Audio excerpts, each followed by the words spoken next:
downtown, and this is going to be our third one. Every single one of them has, in my opinion, been a success. I have no doubt that today is going to be a success as well. There are some folks in the back with cameras. This is the most cameras we've had at this one. And so for those of you folks that do want to walk around and get up and take your phone calls, this is my last housekeeping matter. Make sure not to block cameras, because I think there's one or two people here who are going to be live streaming, and so we want to be considerate to that and to the people at home. So, difficult conversation is what we have been calling this series of town halls. You know, a difficult conversation, and we've all had them, right? We've all had difficult conversations with friends. We've all had difficult conversations with families and strangers. And so, I think that in order to have one, we're going to need to establish what it is we're doing today and what we're not doing today. You know, I've gotten to, like you, you probably heard about this on Facebook. You probably heard about this via email. Somebody sent you something on Nextdoor. You may have heard it on the radio or television. And, you know, I've been listening to, some of the radio stations talking about this, and I've seen some stuff on Facebook. And there's a lot of folks out there who think they were showing up to an anti-gun rally or a pro-gun rally. It's not what we had planned. That's never what we've done for Town Hall 1 or Town Hall 2. In fact, the only thing that you guys showed up to today was a difficult conversation. And it's a conversation with some folks who are going to be at the mic. There's going to be mics throughout the evening that I'm going to be walking around and handing off. And every single one of these town halls has featured people who disagree, who agree, and they agree and disagree at different levels and in different amounts, but at the very end of the evening, everybody walked in here and everybody walked out with one goal in mind, and that was to listen, to make sure that their idea got heard, and try to understand just a little bit better what somebody else was saying. That's it. If we accomplish that today, then we will have checked off the box that is marked goal. Okay? So here's some rules. I will stick to these. And I promise you that I will stick to these. Number one, here's a promise. By the way, whenever a lawyer makes you a promise, you should think about running the other way, okay? And I'm a lawyer, all right? Number two, whenever a lawyer who happens to be a politician happens to make you a promise, run faster, right? But this one I'm going to keep. I promise you, today you're going to hear things that you disagree with. I promise you, today, some of those things with which you disagree might make you mad. I promise you that today you are going to feel like your hand was up and maybe I didn't call you fast enough, okay? Or maybe I called on one person who has an opinion different than yours too often. You're going to feel that way, okay? That's just the nature of calling on people in groups. I promise you that you're going to walk out here tonight and say, I wish he would have asked X, right? I promise you that tonight you're going to say to yourself, yeah, but what about these things that weren't said? That is the imperfect nature of a group conversation with a large group of people with a limited amount of time, okay? I will keep every one of those promises. Now, I also promise that I'm going to try to get to as many of you as possible. I'll try to also help you move along. You know, sometimes, and you're seeing it happen right now, we lawyers, we charge by the word. And so sometimes people with a microphone, we might get a little too verbose, and so I'm going to try to help you along. I might even rephrase your question just to make sure that we can all hear it, we can all understand it. Nothing perfect is going to happen tonight, but we're going to try to get it right, okay? Here's my request of you. If somebody is talking, can I get a commitment from all of you to not interrupt? Yes. Yep. Yes. That's the right thing to do, right? That's the way difficult conversations happen between neighbors. Okay?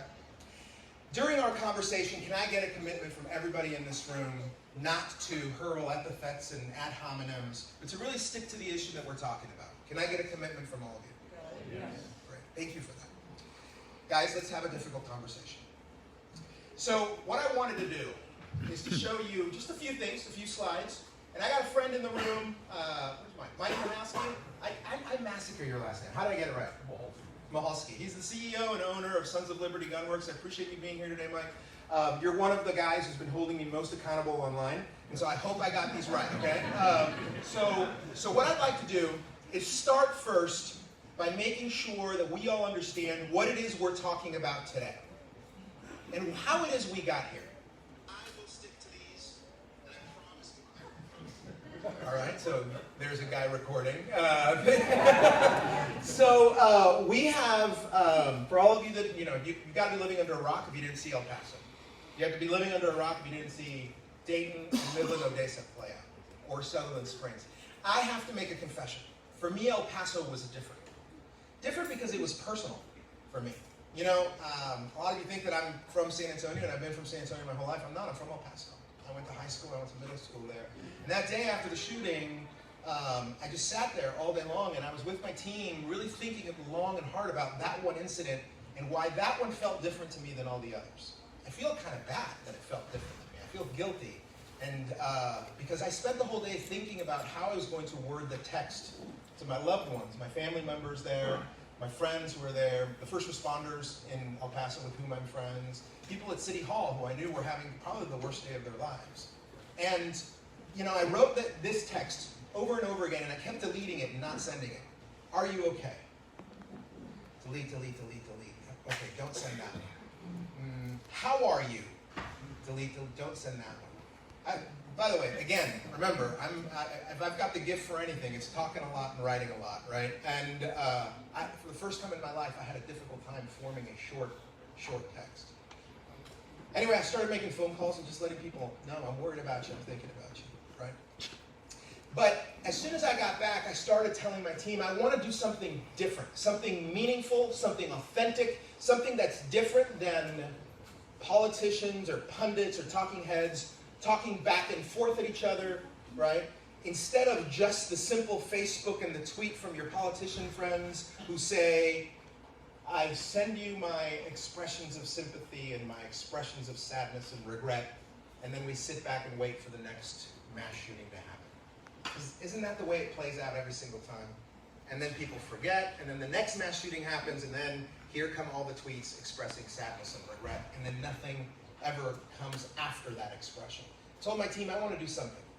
And they said, well, why don't you take it on the road, go talk to your neighbors, and see if they feel the way you feel, and let's answer some questions. Question number one, why does it happen? At the first town hall, folks, we had that conversation, why? Sitting up here, we had a panel of speakers. One of them was an expert on mental health. The other one was an expert on political rhetoric and its role in violence. And the third one was an expert in here in our faith community. We had Rabbi Nathan show up. And we talked about why these things happen, why we feel the way we do, why it plays out the way it does on TV and on social media. A lot of you had questions, a lot of you had comments. It was a really lively, engaging conversation. And a lot of you started asking questions of each other, and it was fascinating. And it really was what I wanted to accomplish. The second town hall was a town hall with our police chief, our fire chief, the police chief from UTSA, Gerald Lewis, and Sheriff Salazar, all four of them up there. And their talk was about what? What are we in San Antonio prepared to do, and what do we have in place in order to respond to an active shooter scenario should one of these things play out?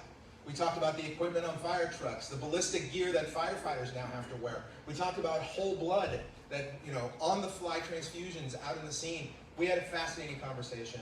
Mike, you were there, and I think you got some friends who were there too, and I think everybody walked out of there learning something that we didn't know that night. Today, the conversation is about policy, which really is the question, what next, right? What comes after we've talked, felt, and investigated and learned? What do we do, right? And so we got together and we decided, okay, we're going to have a panel of elected officials telling you their ideas about what to do. And then Midland, Odessa happened, and it occurred to me, all your politicians have had plenty of time to talk to you. They all had press conference, they all issued press releases. We all know what they were going to say. The one group that we never talked to is you. So we turned it around, and we spoke about that, and we decided that the real panel of experts who needs to be heard is you. You're the panel of experts. Today we're going to be hearing from you. Elected officials are going to be coming up here today. They're going to be sitting and listening to you. I hope you showed up with your ideas. I hope you showed up with your comments. But again, we need to identify what we're talking about. We're talking about today. We're talking about mass shootings, mass murder, gun violence. If you wanted to talk about other things, there will be other town halls sometime in the future, and I'm sure there's other town halls in other parts of town. Those are the topics that we're discussing today. So let's define mass shooting, and let's just try to get on the same definition. Some of you will agree, some of you will disagree with this definition, okay? However, it's the definition that comes from the Gun Violence Archive. It's the definition that pretty much every media source from every single flavor of the political spectrum uses to define it, okay? And it's basically 4 or more people shot or killed in a single incident, okay? That's roughly the definition. I've gotten calls and Facebook messages and emails from people saying that is a BS definition. I disagree with that. Because that also includes the random drive-by. That includes the guy who shoots up a liquor store and happens to shoot 4 people, right? That doesn't feel like the definition of El Paso, Midland, Odessa, Dayton, Sutherland Springs, Mandalay Bay. All right? It doesn't feel that way. So I said, well, how does the FBI define it? Next slide. The FBI does not define it. Those of you that don't know, the FBI does not define mass shootings. They do have a definition, and so does the White House, the Department of Justice, the Department of Education, Homeland Security, and FEMA for an active shooter event. And this one says an individual actively engaged in killing or attempting to kill people in a confined and populated area. Is there anybody in this room who disagrees with that definition? Okay, then we're all on the same page about something. Good. Let's see if we can build on that agreement. Next slide. So the other thing that we started looking at, we started asking ourselves, is it worse in the United States? Is it? So let me ask you two this way. Is gun violence, just violence involving guns in one way or another, is it worse in the United States than any other country? How many of you would say yes? Raise your hands. You think it's worse than anywhere else? Okay. And who else? Somebody raise their hand. You think it's worse in the United States? I have to tell you, I came to this and this topic agreeing with that. And if you look at this next slide, here is the list. It's an ugly list, but we're not. According to most statistical analyses, we are roughly number 10 in the world when it comes to deaths resulting from a gunshot. Okay? Now, this includes pretty much everything. Okay? And this is per 10,000 people, right? Statistically adjusted to make sure that every single country's population is taken into account. We're number 10. So we're not number 1, okay? But look at those countries from 1 to 9 and 11 to 20. I call it an ugly list because most of them are third world countries. Most of them, have either cartels or administrations who are dictatorial or tyrannical. They have some very, very serious problems, including genocide and war going on in them, right? So we're not number 1, but we're also, there's no reason to be proud to be on this list, okay? Next slide. However, when you apply that FBI definition of active shooter incident, and you take out police shootings, you take out military shootings, organized crime, and you just look at that, what the active shooter, lone wolf, rampage shooting, whatever you want to call it. You look at it, the United States does come out number 1. If you take all of these continents and combine them together, we still beat them 3-1. Okay? That's just math. So, if you look at the next one, though, this is a pretty interesting slide. And Mike, thank you for turning me on to this one. Mike asked me to include this because I learned something new. I went out and started looking at the FBI reports. The latest data that's available to us is a 2017 breakdown. And the FBI does this every few years. And if you look at, deaths, and these are just deaths, homicides, using broken down by weapon or cause. Handguns, 46%. Firearms of an unknown type, 21% of that. Knives, 20%. In 20% of homicides, knives are the cause. In 11% of homicides, hands and feet are the cause. Much, much fewer than that rifles, and still even fewer is shotguns and then the unclassified other, right? Pretty interesting. How many of you are surprised to learn that knives and hands and feet result in more deaths than deaths from rifles? Anybody surprised in here? Not I. You are not surprised? Not you. Okay. I think, and I'll confess, I was surprised. I was surprised. I've shared this slide with some other folks, and they're like, huh, I thought, and I've heard somebody say, I thought rifles were higher up, right? In particular, Mike, what kind of rifles?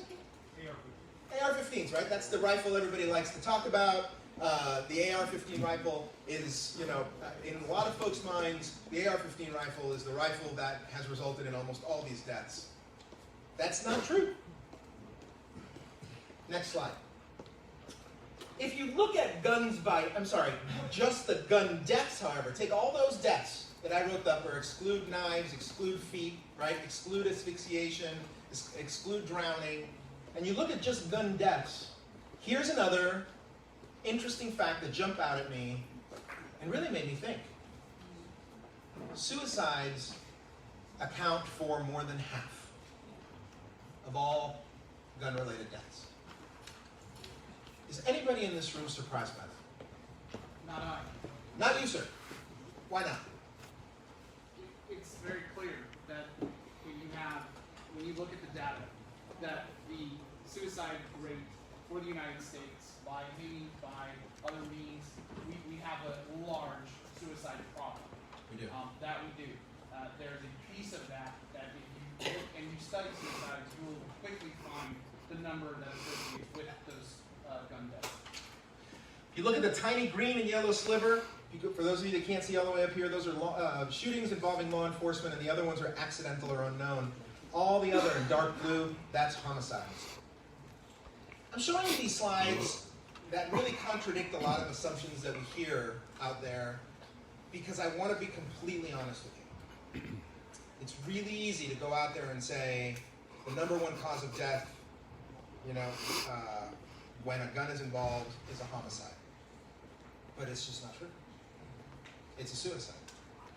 However, that doesn't mean that that's not a boatload of homicides.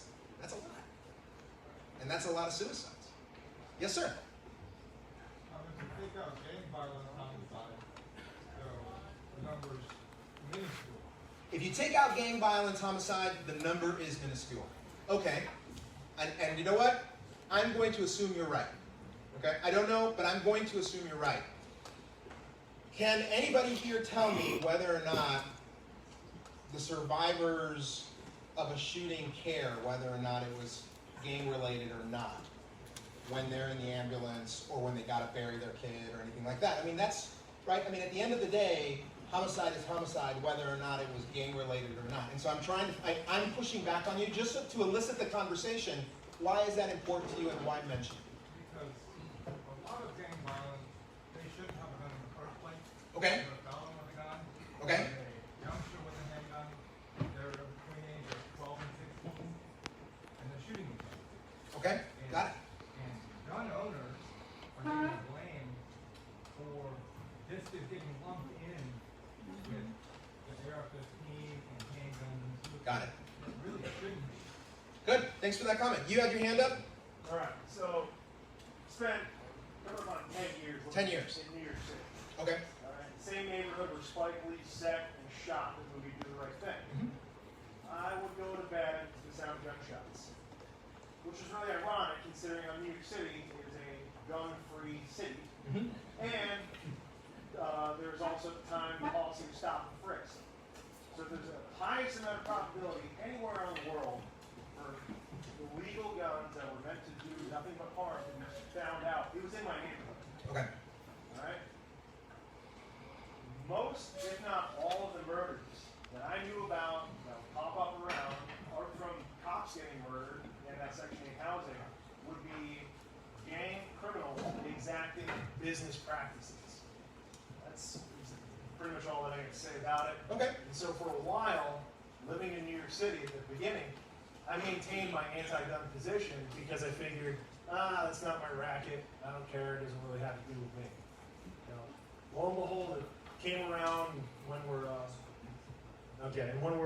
when we're actually getting down to talking about stuff. I got a quick minute and a half for you here. Okay. That's going to be really interesting. But Hold on to it. I'm yeah, gonna call on you again. yeah. I want to reserve this. I want you to wrap up. Got it. What you're on. Tell me your name. Kyle. Okay, guys, we're going to call on Kyle again. Thanks, Kyle, for that. What's interesting, what you just said to me that really stood out, is that you come around to change your position from when you lived in New York to where you live now. I want to talk about that a little later, okay? All right, next slide I want to show you.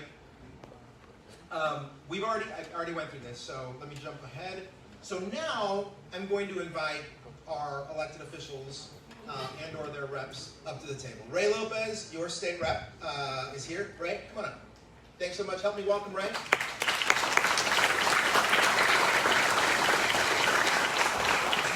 have Councilwoman Melissa Hadra from District 6. Melissa. We've got Councilwoman Jada Sullivan from District 2. Come on, Jada. We got Councilman John Courage, who thinks this is his park, but it's mine too. John Courage from District 9.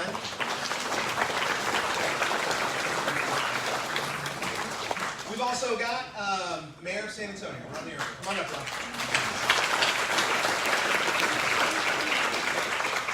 All right, so I've talked to each and every one of these elected officials. They know what the name of the game is tonight. It's to listen. There will be times, however, I'm going to ask them for their reaction to some of the things you say, because I'm honestly genuinely interested in what they got to say. Okay? So, policy. Public policy is always an interesting discussion that usually happens in the should we category, right? Should we pass this rule? Should we cancel out this rule? Should we enforce it this way? Should we enforce it that way? The should we conversation is almost always about morals, ethics, community expectations, mores, right? And values. There's two parts of policy, however, that we rarely, if ever, talk about, which, in my opinion, are just important. And I hope that you guys agree. The can we question. So, should we, in the city of San Antonio, decide that the IRS code is no longer applicable to any San Antonio? Yeah. Okay, all right, we agree. Okay, we agree. But can we? You stick with me. You're my next chief of staff. I'm going to make you my chief of policy. Whoever said we can. Can we? Sure. We can write it down on a piece of paper. We can, put a stamp on it and send it up to DC. Right? We certainly can write a law. In fact, we can even create our own IRS department internally, right? And we can fund it. We can, get everybody name tags and business cards and go from there. Okay? But I know you don't like it, all right? But the third question is the one that I want to talk about with all of you right now. And that's the may we question. Does the law, the Second Amendment, federal Supreme Court decisions, Texas Supreme Court decisions, state law, do those allow for municipalities to regulate weapons? Anybody? No. Does anybody think that it might? No? Nobody in the room thinks it might? Okay. Well, I'll tell you, Mayor and Councilman Courage and Councilwoman Sullivan and Councilwoman Haberda, have any of you received calls from constituents saying, do something, make this type of gun illegal, prohibit that type of gun or all guns from this one area, et cetera, et cetera? Councilwoman Haberda. I have received both sides of it. They're specifically asking for the AR-15s, the restricted weapons, to be banned in the city of San Antonio. Okay. Councilwoman Sullivan, has anybody asked you? I've been asked. I've been asked, when do we stop? Yeah.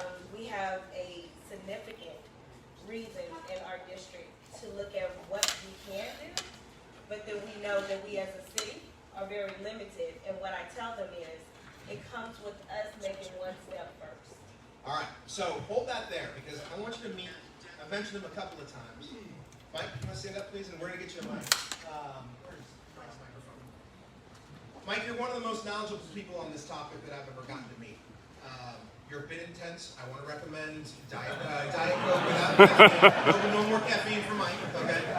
But you really are, and you're very straightforward. The answer to my question, do cities and counties have the may we ability to regulate weapons, prohibit certain kinds, and more importantly, why not? Or why yes? Well, we have state preemption laws, right? I'm sorry, state what? There's state preemption laws. Okay. So you are limited to what you can do by state preemption laws and by the federal government, by the Second Amendment. There are things that you guys have been proposing there that should concern everybody in this room, like rezoning gun shops. That's something that isn't within your power to do, right? Zoning restrictions for arms dealers, Yeah. taxes. So for- those things for FFLs. those things are within the city's power? Are they not? I don't know. I'm asking you. We'll get to that. This is a trick I question. believe you proposed that. So I would imagine that it is in the city's power. But as far as banning something, no, I don't think that can be done in Texas, no. All right. Thank you. I'm gonna keep coming back to you, okay, Mike? Let's go to this next slide because I want to show you all something. This is what we call the inverted triangle when it comes to what governments can and cannot do. Obviously, the federal government has way more power, right?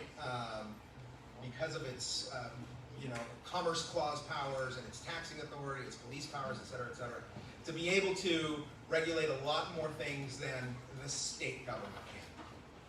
Does anybody disagree with that?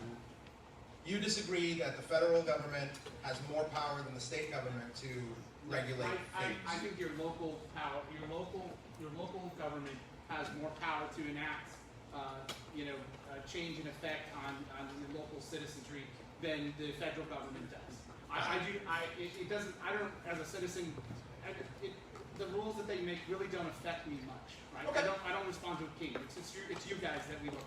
Okay, well, I guarantee you certainly nobody up here is a king, and we certainly don't think so. And you should know that, the phone calls that we get at the mayor's office and in our office, nobody has ever thought that we're a king. Nobody starts the conversation with your highness. I've been trying to get my staff to start conversations with me like that, but it doesn't work. All right, this is the inverted pyramid, and I'm going to show you why, okay? And let's start with the local. Locally, there are two types of government, municipal governments and county government. I'm going to fly through this kind of fast. There is a statute, a very well written, in English statute that says municipalities, mayor, you and I, we're not allowed to adopt regulations relating to the transfer, private ownership, keeping, transportation, licensing, registration of firearms, air guns, knives, ammunition, or firearm or air gun supplies. Especially the air gun supplies, right? We are also, at the city council level, Mayor, not allowed to regulate the discharge of a firearm or air gun at a sport shooting range. I will tell you that the same rules apply to counties, and there it is. They, however, can regulate the discharge of firearms in unincorporated parts of the city, so long as it's less than 10 acres on a private piece of property.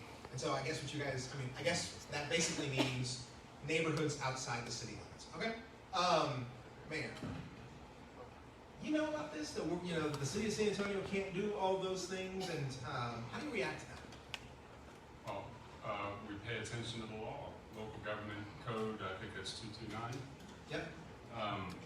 Lays out specific responsibilities of the city, what can and can't do.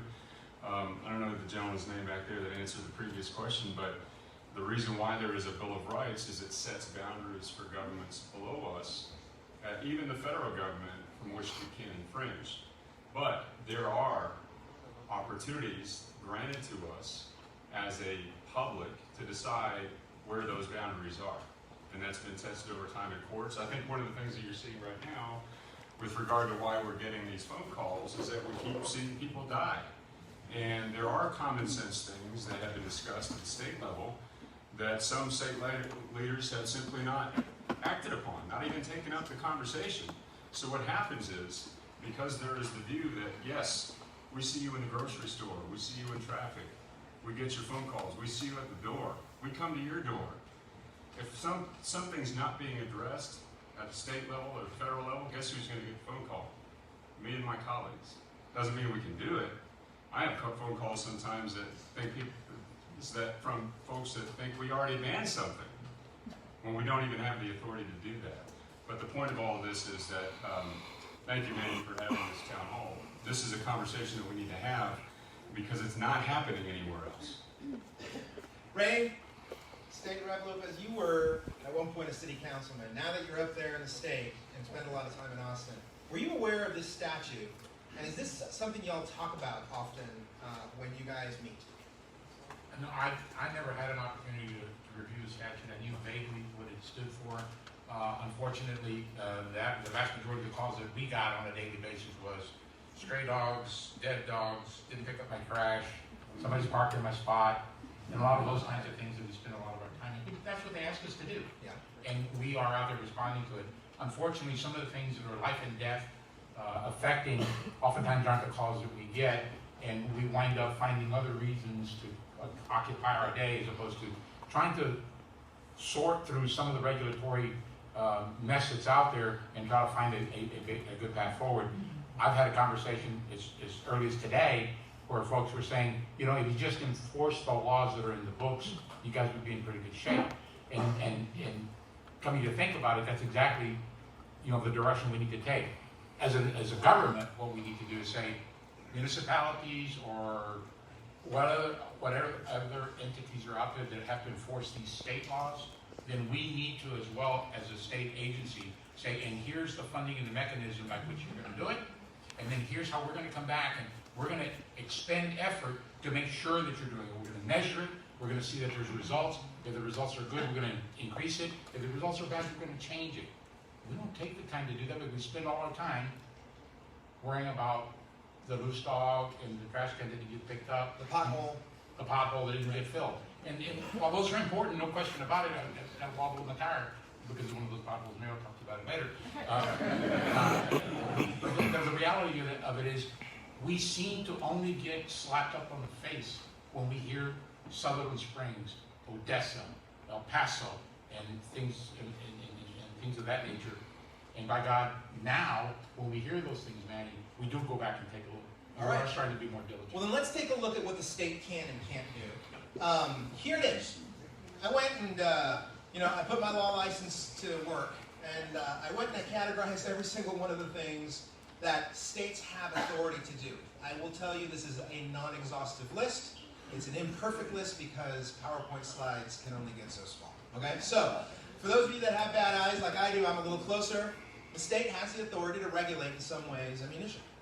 They have the authority to limit the number of guns a person can possess. There's some argument as to how they can go about that, but that's what's on the books. They can require owners to obtain a license to own a gun. According to the courts, they can require owners to register their firearms. The states can also require background checks for certain sales, require dealers to obtain a license, regulate or prohibit categories of firearms or magazines, limit where, when, and how firearms can be carried. They can adopt consumer, child, and safety regulations.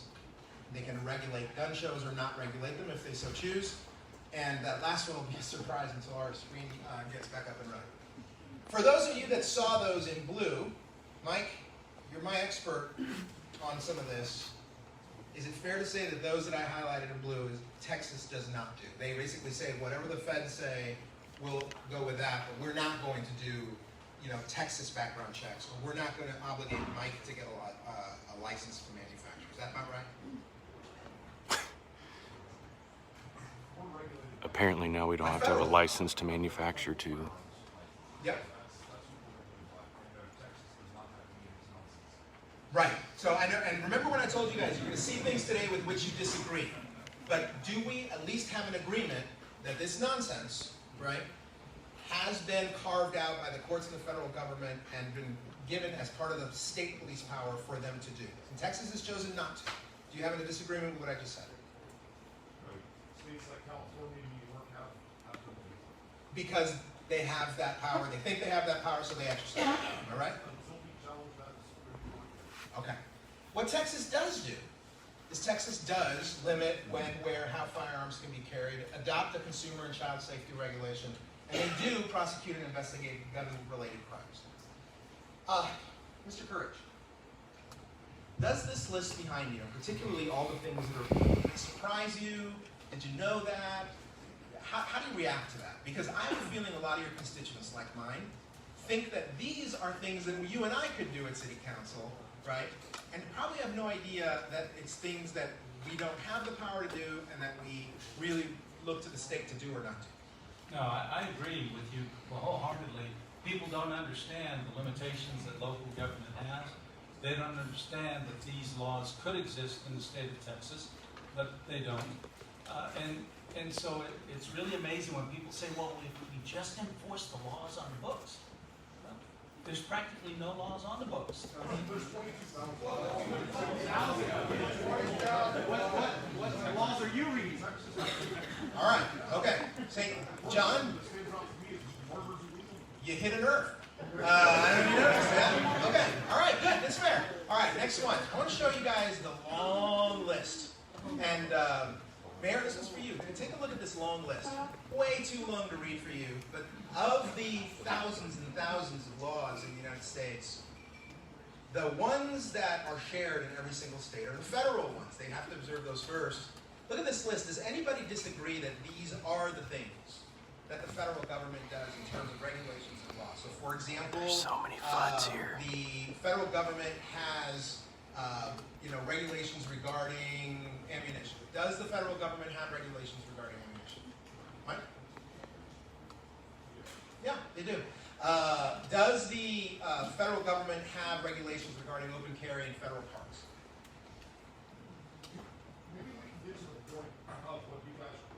How about I run my meeting and then you and I mean with all respect, man, right? You were a guest and you're being a good one so far, and I hope that you can continue to be one.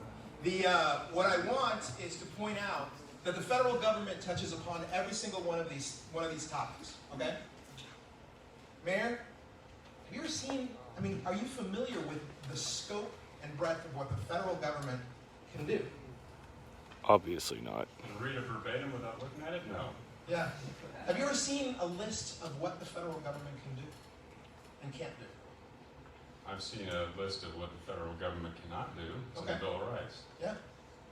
But as far as where is the area between the rights agreed upon and where we think safe regulation of firearms are, this is a pretty strong list for communities at the state and federal level to be talking about.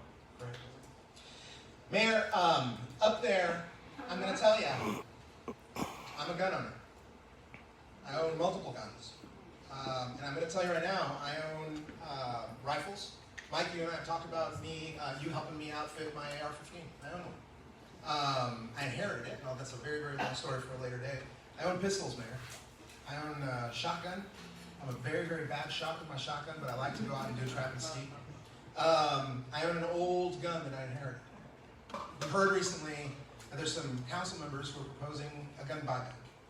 We had a reaction from our chief of police, who said, "Wait a second, that's not going to work, right?"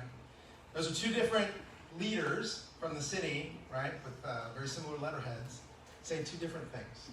I'm putting you on the spot. What do you think about that?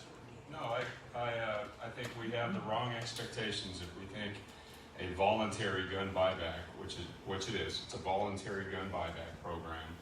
We have the wrong expectations if we think that is going to solve our problems with gun violence. The issue is that everyone has seen, in this conversation, it's been going on for years.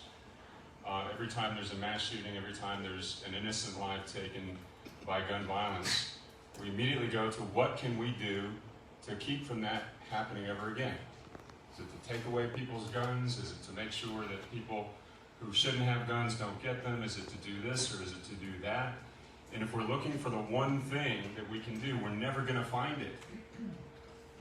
So my colleagues brought forth the idea of a voluntary gun buyback program as a way of getting guns that shouldn't be in circulation to be brought up so they don't fall into the wrong hands, whether that's somebody who's going to commit a crime, which the research shows that rarely, if ever, happens, or someone who might use it on themselves or accidentally shoot somebody in their families.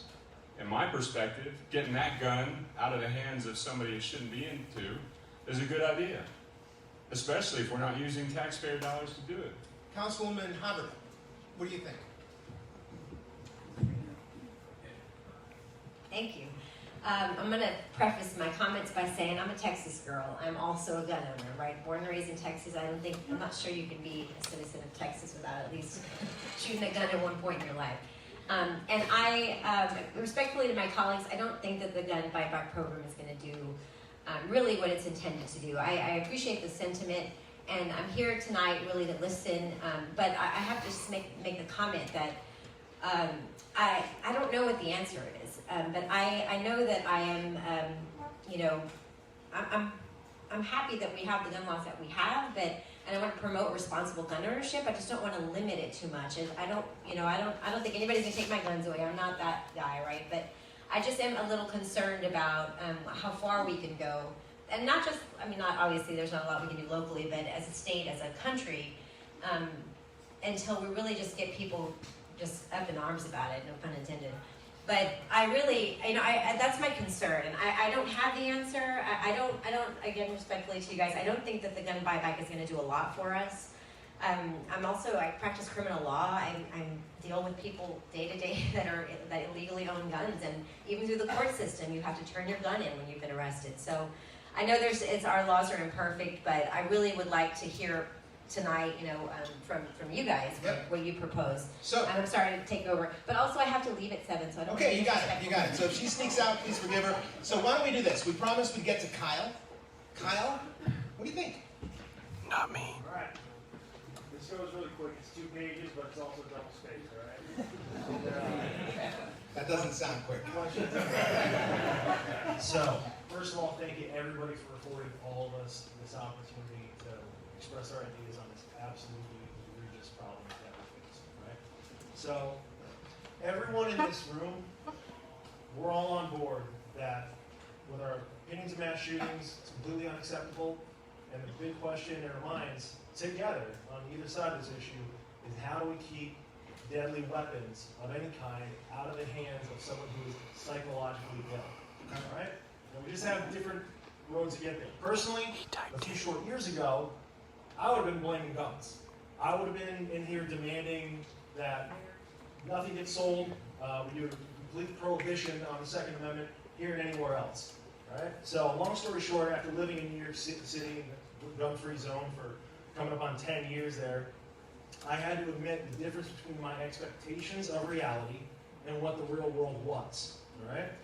So, a few years into seeing what the bloody and deadly failures of gun-free zones are, I resorted to the internet to try and find enough information to shore up my anti-gun idealism. All right? Some of the points, Manny, you put up on the screen earlier. That's just some of the stuff that I did. Some. Okay. So I had to come to terms with the fact that if I were to be embedded with my idealistic viewpoint, it wouldn't make me good or altruistic. It would make me a fanatic. All right? So everyone here agrees psychological health is the leading concern. Since the mid-1990s, depression, especially amongst kids, has been on the rise. Mirroring this is the rise of not just child, but teen suicide, public and mass shootings. I have not seen a single proposal on how to attack, call a problem that everyone in this room agrees on, and that is a decline in mental health amongst our children. I'm not sure we agree on that point, though. I don't think everyone in this room agrees on that point. Who here wants a psychopath to have a gun? Someone who's... Well, we can agree on that, but that mental health is the root cause of all gun violence. That is not agreeable. If that came out wrong, I must have said something that I didn't read. I thought I was reading verbatim, but thanks for correcting me. I'll definitely check back on one of 15 of these videos. Okay. But I don't think that I blamed psychological health for all gun violence. You're not listening, so that doesn't help. Across the entire country, towns, San Antonio included, after-school programming funding is being slashed. All right? So what this resorts in is you've got underwhelmed, disillusioned kids who are turned loose at the end of the day to get embedded into social media, where they're getting self-obsessed with image-based issues, as well as all sort of materialistic obsessions. Instead of having access to sports, the arts, and the encompassing network of interpersonal connections that kids need to build their coping mechanisms, especially ones like myself who come from a broken home. In my home state of Connecticut, for example, in the wake of Sandy Hook, restrictions on gun sales and gun ownership increased under the auspice of keeping guns out of people who were mentally ill, while all funding for mental health was almost entirely removed from the state's budget. So why do gun control groups and the political leaders who embellish the anti-logic that any type of ban has ever worked to rid any kind of behavior in this country? When we take the death toll that we got to in the mid-late 80s with drunk driving, it was 33,000 plus. Today it is less than half. Mothers Against Drunk Driving didn't blame cars, take them off the market, and as a country we did not reinstate prohibition of alcohol. So can we please finally call out and address the threat of an epidemic of depression and mental health through education, through getting involved with our communities, with our youth in a positive and compassionate way, rather than limiting Americans' best chance at survival should they find themselves at odds with yet another product of a mental health crisis. Thank you, Kyle. That's great. Thank you very much. So I've got some young ladies over there with their hands ready.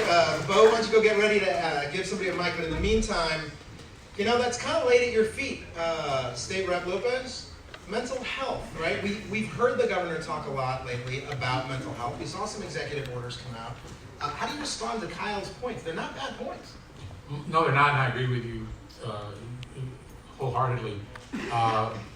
As soon as we pulled some folks together here out of the caucus, the delegation here in San Antonio, we signed a letter asking the governor to please call a special session so we could have some dialogue, which is the only way the legislature can pass any legislation.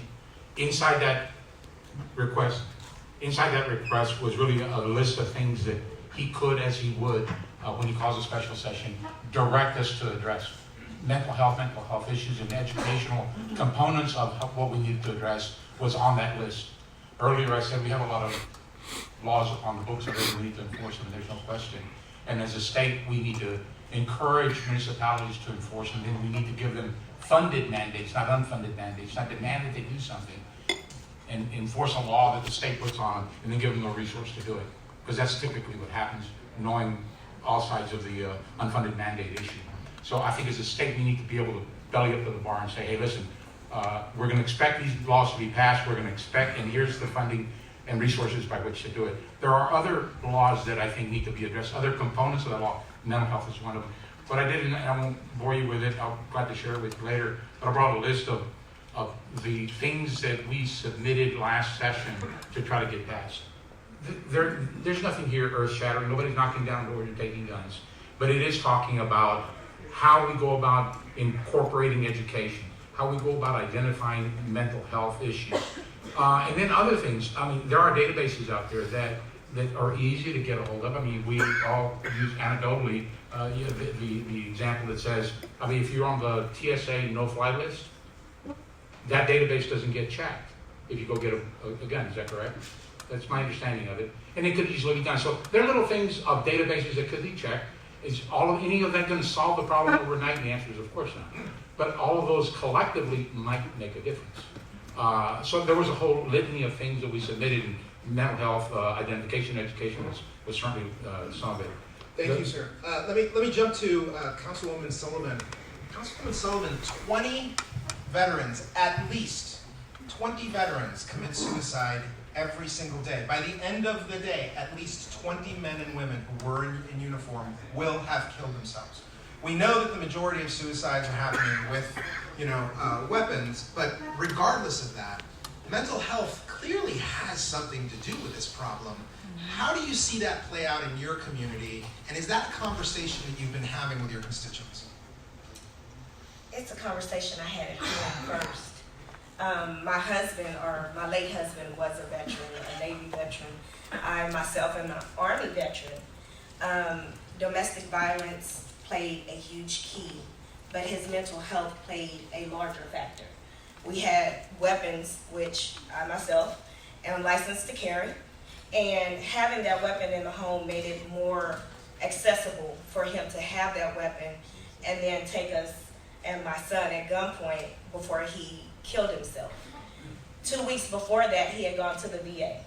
The VA told him he needed to see a priest. I believe in my heart of hearts that if that weapon hadn't been there, he would still be here, and we would have been able to get him the help that he needed. In my community, it wasn't a source of just mental health that's the issue.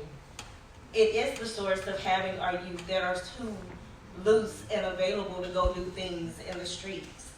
Because I was a sophomore in high school when we had our first school shooting here at Sam Houston. And it was between the ages of 16, 15, 17, and 18-year-olds that had weapons shooting throughout the school and kids running trying to find some help. So I know firsthand that mental health plays a huge part of what we need to do in the society of making sure that we have these veterans that stay to tell the stories of how they survived and not just lose them to come home to their own demise. I think we need to do something more. Thank you. The young ladies in the red had their hand up. You're my, one of you is This the should be spokesperson good. over there, so. I'm going to have a different member speak today. Okay, great, thanks. Identify yourself. Tell us why all of you showed up with the same uniform, and what does that say? I can't see from all the way over here. Okay. Hi, we are with Students Demand Action. We are a local chapter here in San Antonio, and we work for common sense gun legislation. We don't want guns. We just want a safer U.S. We want a safer Texas because this is where we grow up, and it's very important to us. And also, hi, I am a self-absorbed teen. We're not self-absorbed, really. In the end, it's not a phone that's causing gun violence. Not one thing causes a mass shooting. Not one thing causes a suicide. Yes, mental health is a big issue, and that is something that it needs to be addressed. It needs to be addressed across all boards for veterans because that's so important. When you come back from war and you have that, you also need mental health in schools for students, and having after-school programs does not fix that. And yes, that is very important for schools and growing up, but it does not make a mass shooter. Got it. Mike, your hand's up. Get her. Are there any veterans in here? Yes. Good. Thank you for your service, guys.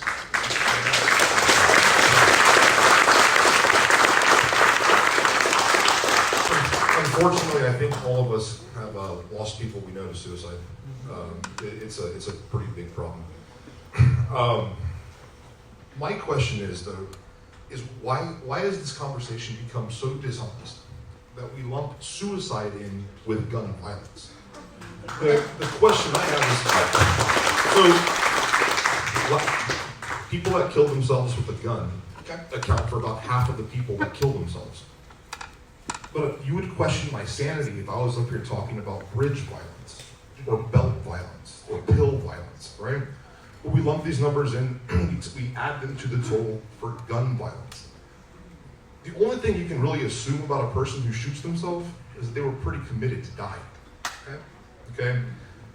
Why are suicides counted towards this? Is it to bolster the numbers to make it look like more of an epidemic, the fact that they used a gun and not some other method?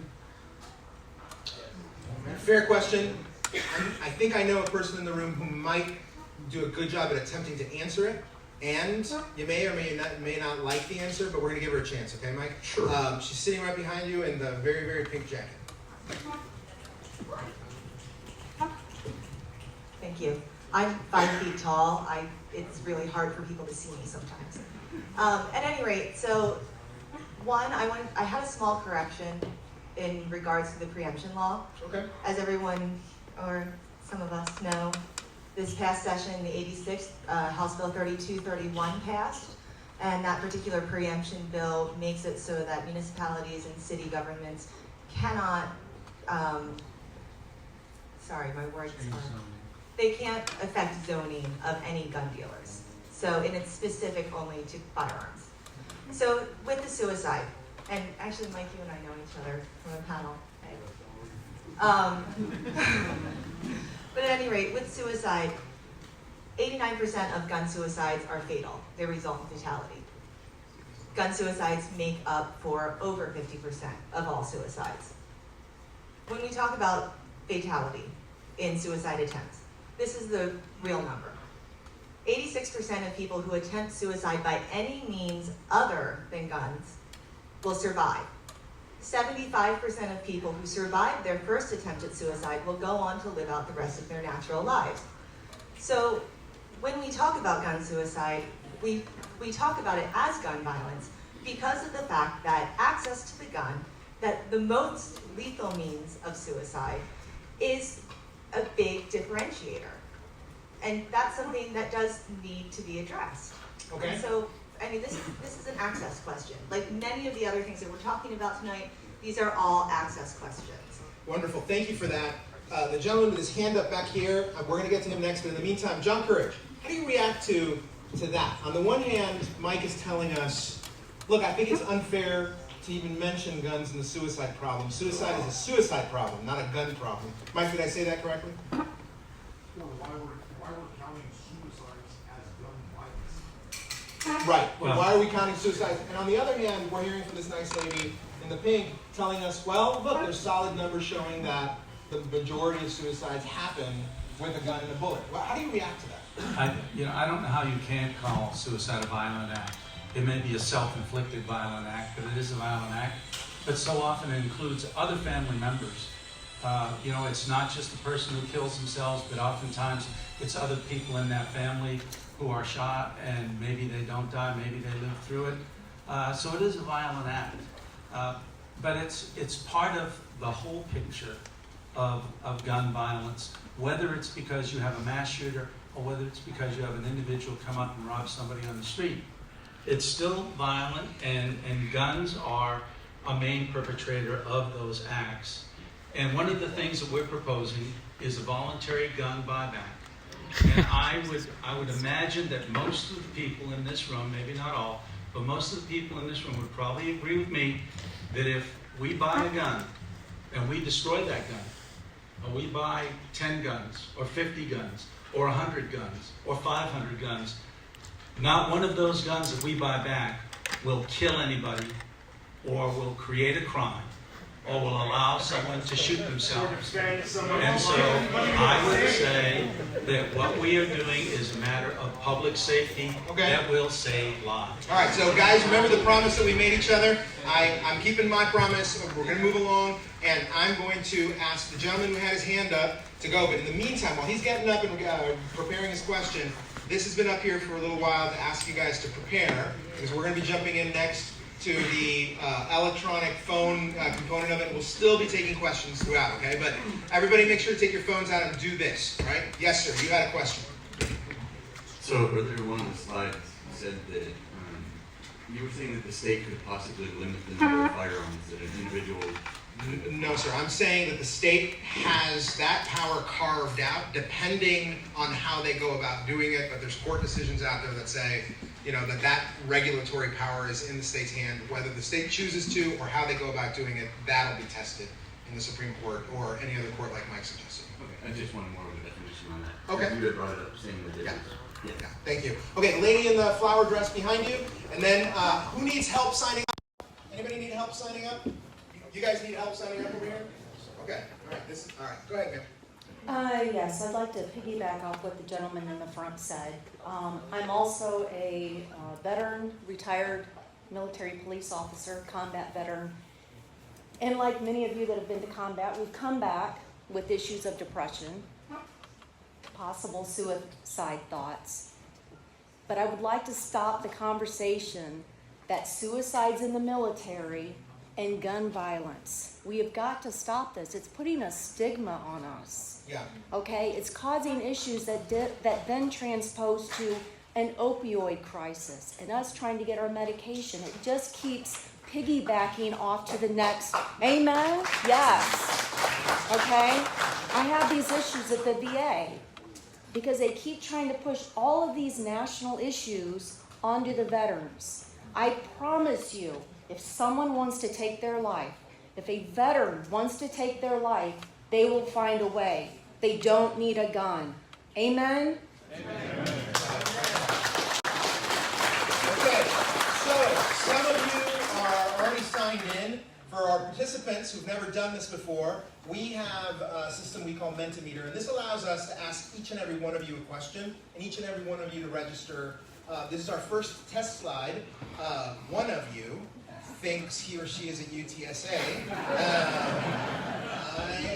And you raise your hand and we'll give you directions.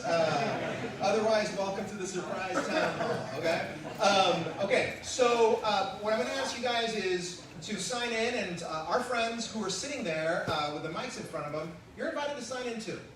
And for those of you that haven't signed in, we don't want your email address, we don't want your phone number, no one's going to sell you a timeshare.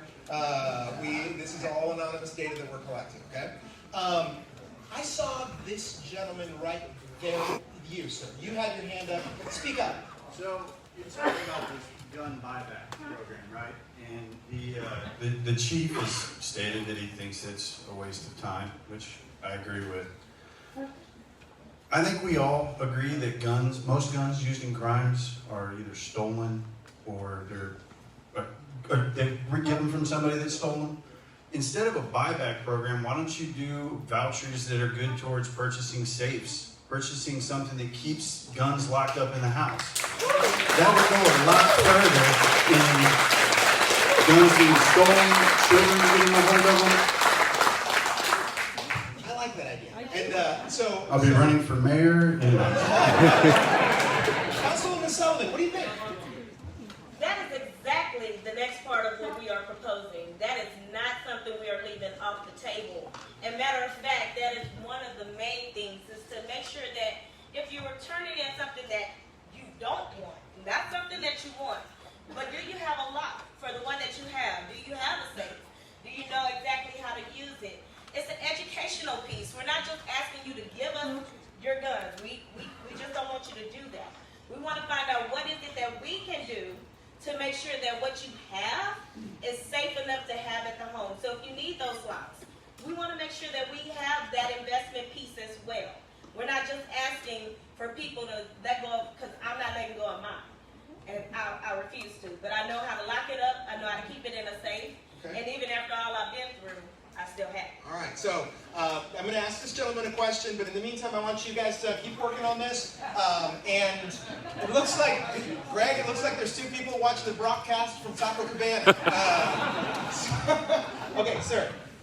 I think assault weapons have gotten a bad rap because we see them in active shooter, in mass shootings quite a bit. I think that's the concern. And so in your slides, you went from gun violence in America to active shooter definitions to homicides by weapon type. My question, well, by the way, Councilman Courage, I'm pretty liberal, and I'd rather after-school programs be funded rather than eliminating $1 million of guns, because in impoverished areas in particular, where socioeconomic concerns, I think after-school programs and diversion programs are a much better idea.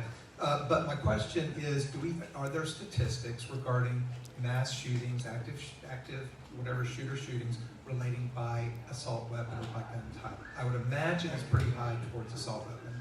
There's no such thing. Collective experience. Not in the public access. Before they even, because I already heard it. You said the words assault weapon, you should see a lot of That's horseshit. And they don't like that word, right? So somebody stand up and tell me, what's wrong with that word? Kyle?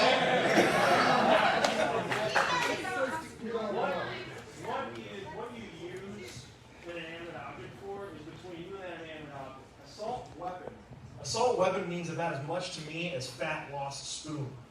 It's what you do with it. Okay. And so there's a lot, that's one of a lot of stigmatizing and polarizing language. Another one, and I've been holding my tongue on this one, but the whole thing about buyback. The gentleman all the way here to my left, I forget your name. Courage. Courage. How many guns have you sold in your life? None. How can you buy any back? It also blurs the line, and it pollutes the mind of someone who, a 15-year-old Kyle, to think that the government blesses me with the ability to have a gun. So they reserve their own right to take it back. I actually took a few history courses. We reserve the right to remove the government, and that's why we have a Second Amendment. It wasn't written after a hunting expedition. So, this is going as planned. Mayor, check it out. Look behind you, Mayor. We got about 150 people in the room, and a lot of them own guns. And we asked this question. What you gonna do about that? Every single person who has come to our town halls in the past, and I'll tell you, the majority of the people who showed up, would surprise you, they all own guns. In fact, people who were advocating for certain kinds of guns to be prohibited own guns. So, Mayor, the results on this one are going to show you that very few people own no guns, and the overwhelming majority of them show that they own guns. 31 of them aren't old enough to own a gun. I'm in the super soaker category there. Okay.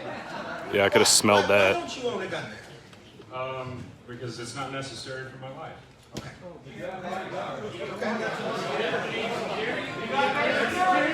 Hey guys, so far we've been doing great. Everybody's been polite. As of about 2 years ago. Yeah. I was in the super soaker category before that one as well. Okay.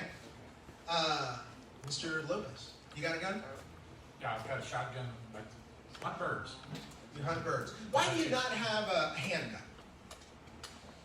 Never wanted to spend the money to buy one, and I've shot enough weapons in my life during my military time that don't do it for fun. So if I'm not going to do it for fun, I'm not going to do it. So I've got it because I like to shoot birds. Okay. So, the gentleman with the black hat. How many guns you own, sir? What do you think? You own one or two? I like you. I like you know what it's like for my community to be attacked. I'm from Sutherland Springs. Okay. I'm the man that ran across the street and engaged an active shooter.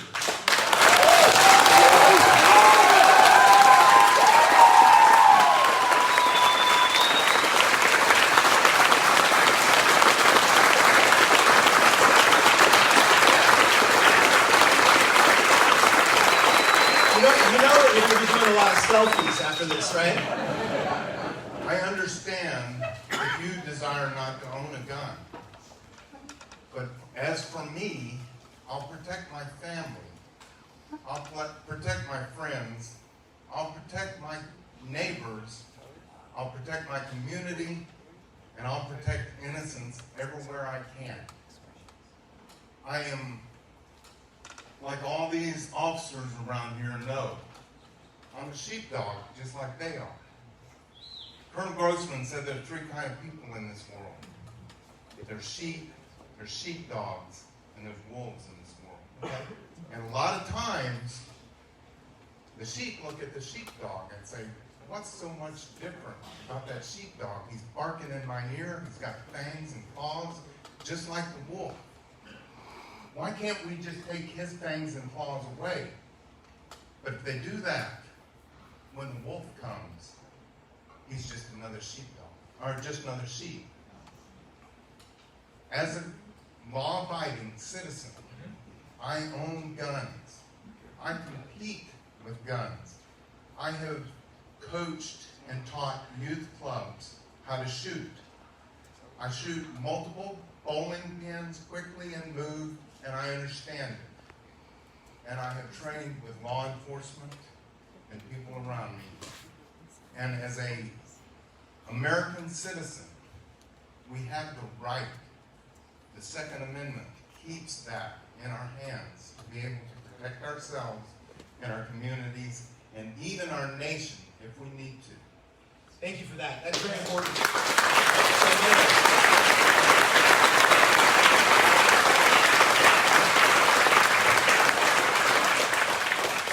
Usually when we see on Facebook this conversation about guns, mass shootings and all that, invariably there's always that one comment that pops up and then, other people jump in. Shall not be infringed, right? That's what the Second Amendment says. A few days ago, I was sitting and I heard one of the presidential candidates, Beto O'Rourke, say, hell yeah, I'm coming for your guns, or something along those lines. I asked you this at the second town hall, and I'm going to ask you again. How do you react to when people say, Nuremberg, you and your city council want to take our guns away and over my dead body? Yeah, well, first of all, we don't have the authority to do that. Second of all, we don't have the desire to do that. And I do want to thank you for your heroism, sir, and on behalf of our entire community, the shared community with Sutherland Springs, for what you did that day.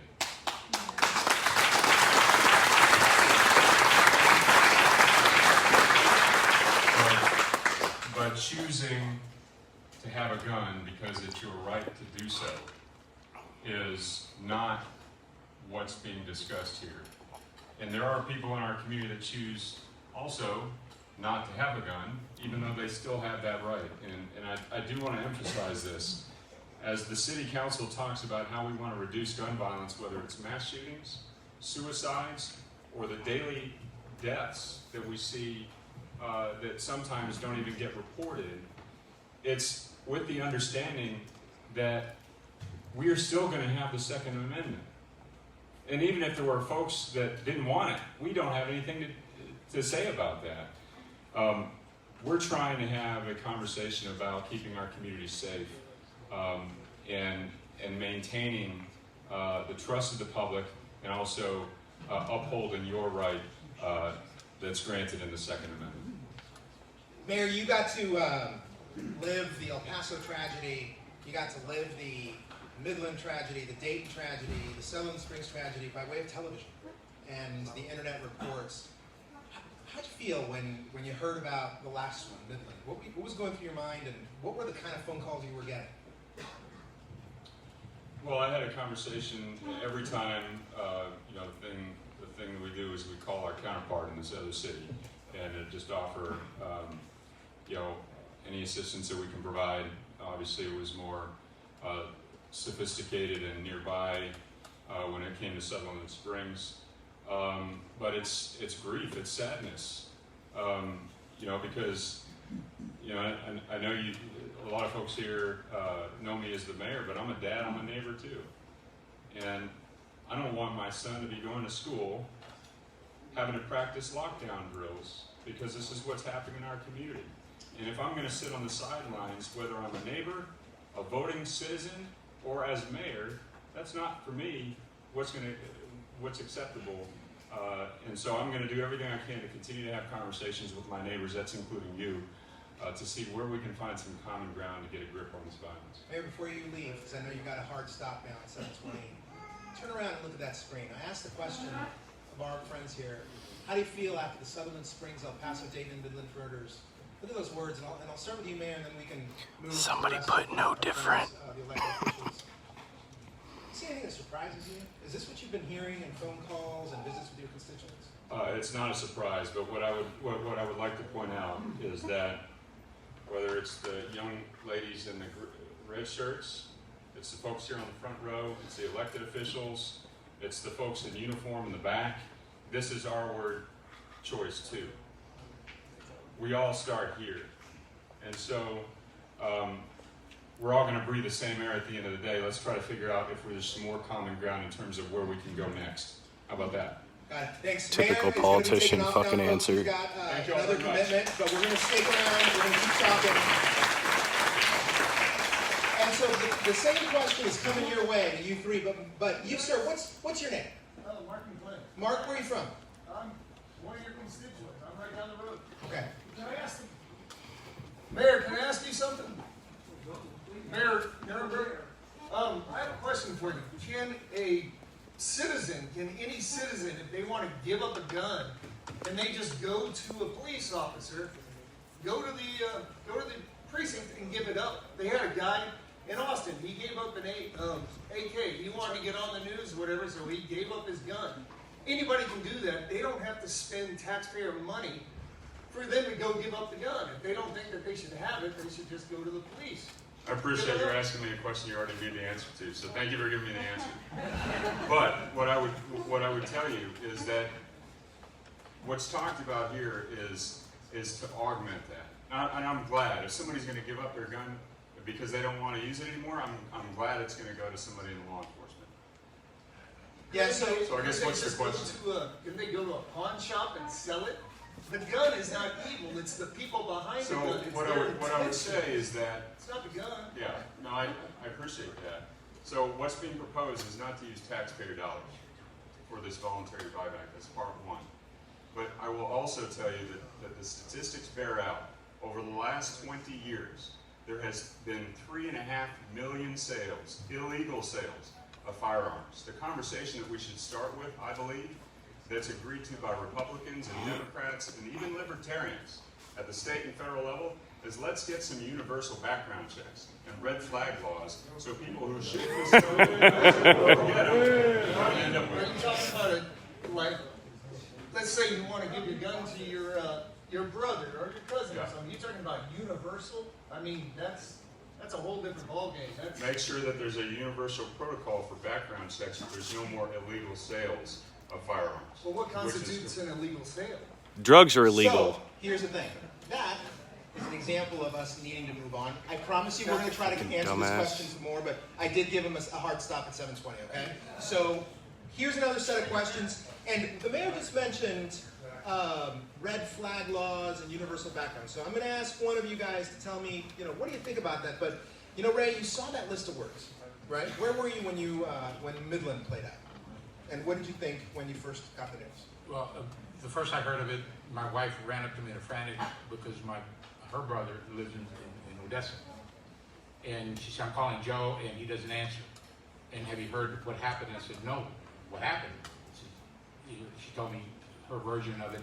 She got the snippet in the news. And then for the next 10 minutes, maybe 15, it seemed like an eternity before she got a hold of her brother. I sat there and held her hand while she was trembling. She didn't know what condition her brother might be in, or her family. So to me, my wife was being terrorized by that event in Odessa. I think all of us deal with that somehow. And I certainly didn't intend to pull out a gun and run down to Odessa to try to avenge my, potentially brother-in-law's demise. You don't like him that much? Well, I don't like him all that much. I go bird hunting with him every once in a while. I will hold the bird. But the reality is, we all took a bit of suffering that day in different ways, and we all handle it completely different. But that's what I was feeling at that moment. I almost felt like my wife's family had been violated, my wife's confidence had been violated, and I was trying to give her as much empathy and sympathy as I possibly could. Now, certainly shortly thereafter, once she heard from Joe, found out he was fine, he didn't even know what had happened. The first thing that came to my mind was the big word that was up there, which was angry. I was angry and pissed. I just didn't know what I was going to do about it. I knew that I was fortunate enough to be in a position to do something. I just didn't know what that was. And that's why I got together with my colleagues to try to have the governor put us in a position to be able to make a difference officially and put us in session where we can actually not just talk about it, but do something about it. And there's plenty of House rules that have been brought forward, or House bills that have been brought forward that would have worked, should have worked, and we could easily put them into effect. All right. This gentleman in the white hat, cowboy hat over there. Welcome, sir. What's your name? And shoot your mouth off. What do you got? Well, thank you. I'm James Brooks. I'm a retired veteran. James Brooks.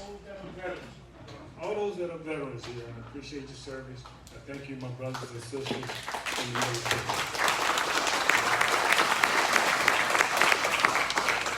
Earlier, I heard it mentioned that there were 20 deaths from military by suicide. A day. A day. Yeah. Let me correct you, that's 22. 22, Look okay. it up, just remember the 22. And to go a little bit further, in El Paso, there were 22 deaths. Well, don't you guys shoot me, okay, because I'm the messenger. I'm coming to say that all of this about gun violence is not where it's supposed to be. I was a prior candidate for sheriff, and I mentioned it in the 2016 election that we would be here where we are today. So God is my savior, and the military as my brothers, and the officers. I've been in law enforcement for over 30 years. The officers, all of those words that you had up there prior from the Southern shooting, they feel we that all feel it. Everybody. I mean, we all feel it because we're not robots. Yeah. I'd like to go back and talk about stabilization. I'm telling you guys, we got to stabilize this. Taking away the guns is not going to do it, but make them go underground. We got to stabilize the mental health. We got to stabilize the firing cell. We got to stabilize the violence. We got to stabilize the officers that come off the street that just did a shooting. We got to stabilize the mental health that are in the courthouse. In the jail. I worked in jail for 7 years. I felt like I was in jail. I'm telling you, because the officers there are treated like robots. They don't get no family time. We're not robots. I'm speaking from the officer side of me. We are not robots, guys. Come on. Our leaders that took the oath, took that same oath to defend this country, to defend this nation, to defend this city, to defend everything that is around me. Even in my neighborhood, as the one gentleman said from Southern, I will do it with my last breath. Let's stabilize this, guys. I can talk more about stabilizing because I have the blueprint for stabilizing. Thank you, Mr. Brown. Now, I want you all to look at this because he said mental health. And it seems like the majority, the overwhelming majority of you think that, you know, where stabilization needs to happen is in this one area. And so, Councilman Courage, you know, you look at this and you'll see that I just chose these because I think that these are the ones that are most often mentioned.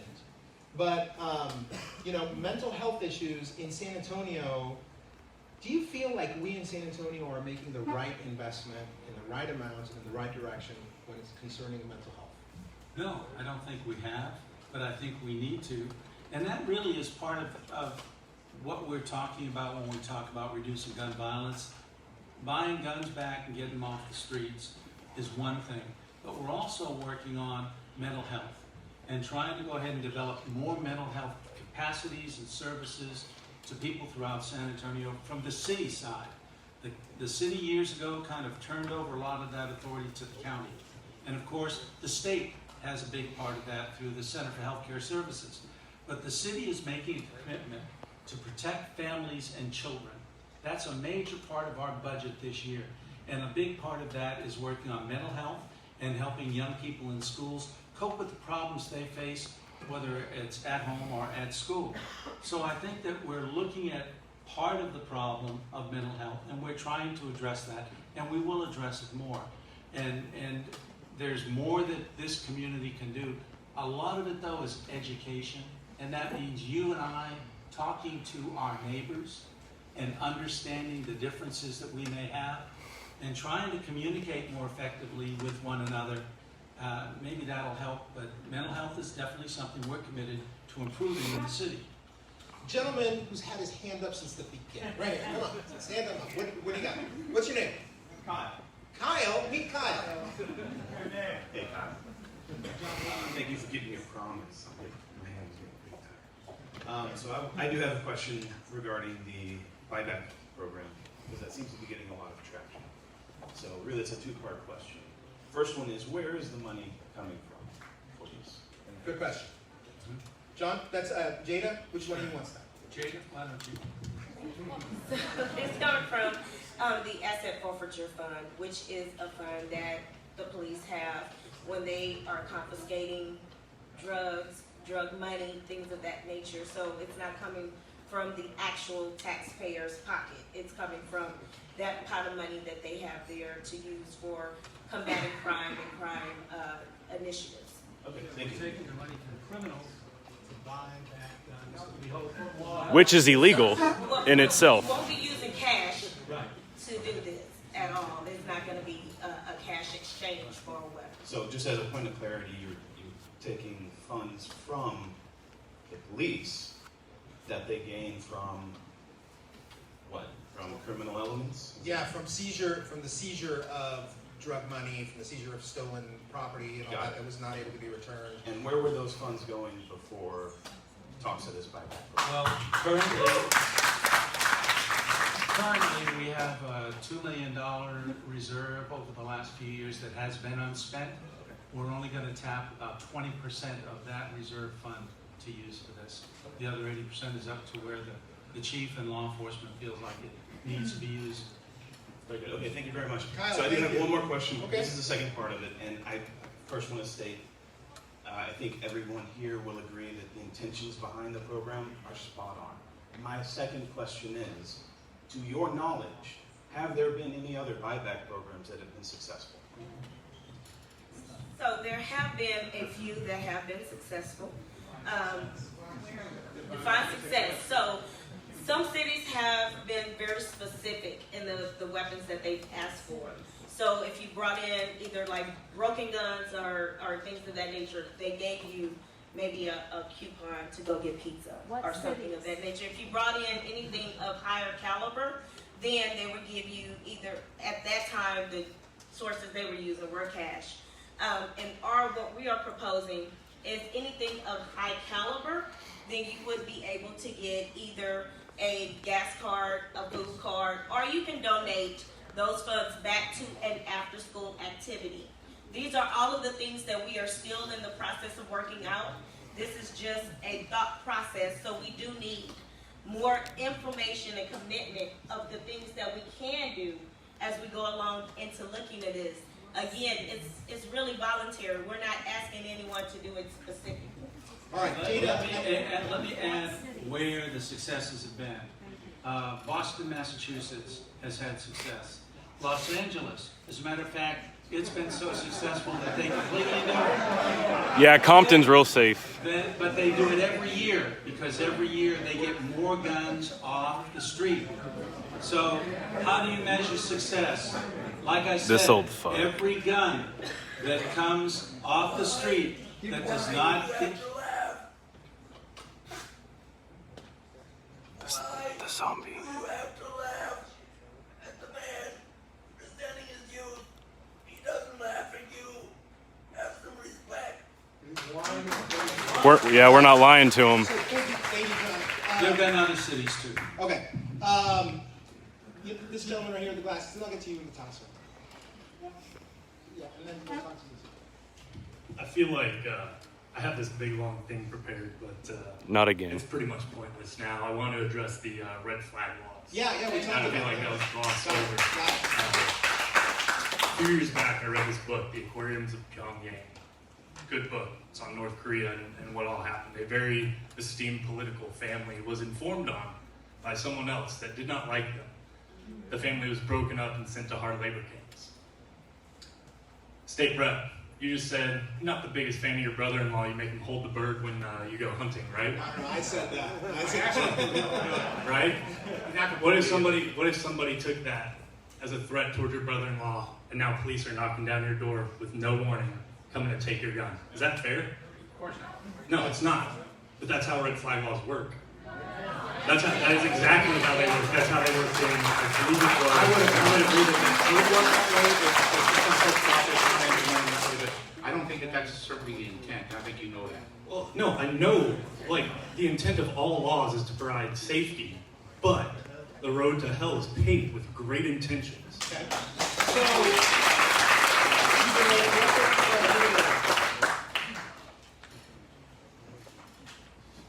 I'm a Vietnam veteran. Thank you to all the veterans in here.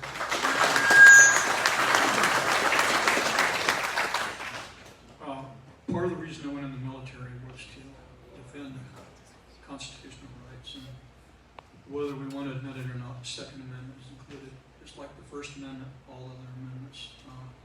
I was passing through the Nebraska Panhandle, that's my home state, back in the 1970s. It's got a great big billboard out in the middle of nowhere. There's just thousands and thousands of acres of ranch land. It says when guns are outlawed, only outlaws will have guns. That's still true today. It was true then, it's true now. What I'm coming around to is these mass shootings that we all agree are very bad, we need to do something about. I think I have at least part of the answer. The mental illness is one part of the problem, but that does not include depression. Who in this room has never been depressed? Because I know I've been very depressed, but I would never pick up my gun and commit a heinous act. Not on my worst day would I do that. But what I do say is this: when you have a person who's telling a doctor to his face, I want to commit suicide, or I want to kill somebody else, that person should not have a gun. I'm saying that as a veteran, And as somebody who has dealt with guns for more than half a century, since the age of 11, you have to draw a line someplace. And if that person is expressing to somebody, I want to kill somebody, there has to be a mechanism in place, and it starts in the schools with teachers, and it even includes the students. You have a responsibility to come forward and say something about this. That's the only way it's going to stop on that level. And the part of the red flag law that I agree with is in that instance. This information can be forwarded to gun stores, Walmart, wherever. Obviously, these people have no business buying the guns and ammunition. However, on the other side of things, I'm a Democrat, by the way. I'm going to admit it right up front. I used to be a Republican, okay, because the Democrats had they were always the ones sticking their noses in the gun laws, and that's why I've become a Republican, but I've switched back because of Trump and some other reasons. So I'm gonna do this to get you to the end of the story. Yeah, seriously. I got another jump. Sure, okay. Okay, I'll conclude it. The answer is not going door to door and bothering every law-abiding citizen and picking up their AR-15 or whatever. That's not the answer, and it will not solve the problem. Start with the felons. Go to the felons, get the guns they have, we know they have, and get a handle on the mental illness starting in the schools. And how many fences do you see around schools? After all these shootings, how many fences do you see? I can walk into almost any school I want to and do whatever the hell I want with all of you. No, you sir. can't. I appreciate it. So the gentleman in the blue tie, and and before that, I want to call your attention. You all finished answering this. I'm not sure all of you have, but 2/3 of you guys believe, or more than 2/3 of you guys believe that the mass shootings that we've seen play out in the last 2-3 months were isolated acts of disturbed individuals as opposed to reflections of a broader problem in U.S. society. However, the third isn't nothing. A third of you believe that we really do have problems as greater problems in the U.S. society. Sir, what do you guys say about that, or something else? My name is Josh Felker, the owner of Almost Right Handgun. Thanks for being here. Two points I'd like to point out. If I was an elected official, I would not want to be in your shoes, because I don't believe there is any answer. There's solutions that help get us away less violence, but it's not gun violence, it's violence in general. But I would say this, as elected officials, you're up there talking to me how you believe in the Second Amendment, and we're not here to take your guns. But then in your actions and your words, when we're saying we're going to have a gun buyback, the government never owned those firearms. And when you say words like that, that is why believers in the Second Amendment, that we draw lines in the sand. The reason we draw lines in the sand is not that we don't want to, nobody wants to harm people that shouldn't be harmed. But we have to realize there is evil out there. But when you say terms like that, that's that slippery slope of, you're going towards disarmament. That's what that leads to. Maybe not your intention, but we're making this belief that it's okay for the government to buy back. It's okay for this. We need to turn in this firearm, this firearm, this firearm, until we're at a point where the tyranny is there. And I know I'm a crazy Second Amendment guy, but it shall not be infringed. So I'm glad you said those words. It's almost as if you helped me segue into the next slide. Thanks for being here. Shall not be infringed, Jada, for you. Does this leave room for common sense rules and policies? Look how these numbers are breaking down. The majority of the folks in this room believe that shall not be infringed leaves absolutely no room. That's a loaded question. And yet, it's a question. Okay, but it's the question nonetheless, and these are the answers that we're getting. And, we've got now 60% of the people who think that shall not be infringed leaves no room for, common law sense policies and regulations. How do you react to that? I mean, you're the one who's wanting to do, a common sense that you consider to be a common sense regulation, and you've got 71%, 75% of the room here who says, no, that's, you shouldn't be doing that because the Second Amendment doesn't allow you to do it. React to that. So I took the oath on many levels to defend the Constitution of the United States. I can honestly say, as a mother, the day that I had to choose sitting and wondering if my child was going to live or if I was going to make it home to my other children was the day that I questioned exactly what common sense of gun laws meant. It wasn't something that I entered into making the CCR with Councilman Courage lightly, because I looked at myself as a gun owner. I looked at the situation I had already been through, and then I reminded myself of the time that we had to worry about how many more moments of silence we were going to have in a high school. And it became normal, and it became something that we became used to. And so when I thought about what can we as a city truly do, what can we do? We are not the federal government, so what can we do? And if we are limited, let's take that limitation and make it into something that people can say, this is what I want to do. Not because you're asking me to, not because I'm being forced to, but because now I'm ready to start this family. And I have this in my home that I don't want at this moment. Because the pawn shops are completely full. And in my neighborhood, we have at least 2 gun shows that are right there in an impoverished place that continues to see violence on top of violence on top of violence on top of violence. And not only 5 minutes away from my home, just 2 weeks ago, did they have another one where another young life was taken by a gun. Behind something stupid, because common sense wasn't even in play when they did it. So I asked myself, can we use this one tool to maybe get that one gun that can save that one life?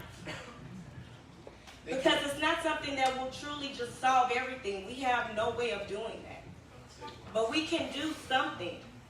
And if that means that we have to invest in getting the safes, we have to invest in getting the locks, and we have to bring owners to the place to say, lock it up. That's it. So one thing. So Jada, yesterday afternoon, I had the opportunity to talk to Mike on the phone. He said something really interesting to me. He said, Manny, we are going to show up with some common sense ideas to share with everybody. And Mike, you're seeing this question get answered.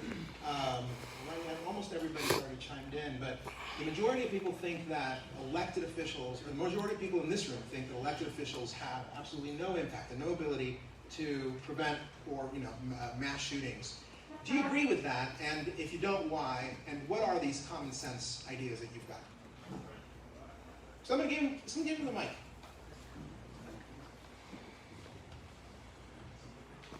Some of the heaviest concentrated pockets of shootings that happen are in cities that are extremely gun restrictive, where people on the left have almost total control, and they don't seem to be able to prevent anything in Chicago, Baltimore, DC, and some of these places. So I don't see how an elected official would have the power to reduce shootings, no matter what. No, not shootings. Mass shootings. Mass shootings. Okay. Mass shootings. As far as what we proposed, one of the things, Josh, how many firearms have you denied? How many transfers have you denied? Oh, this year probably about half dozen to a dozen. I have stacks of denied 4473s in my shop. What is that? A 4473 is the form that you fill out to have a background check done. And these people have failed because they lied on a government document. That's a felony. Wait, Mike, I thought we didn't have background checks in Texas. We do.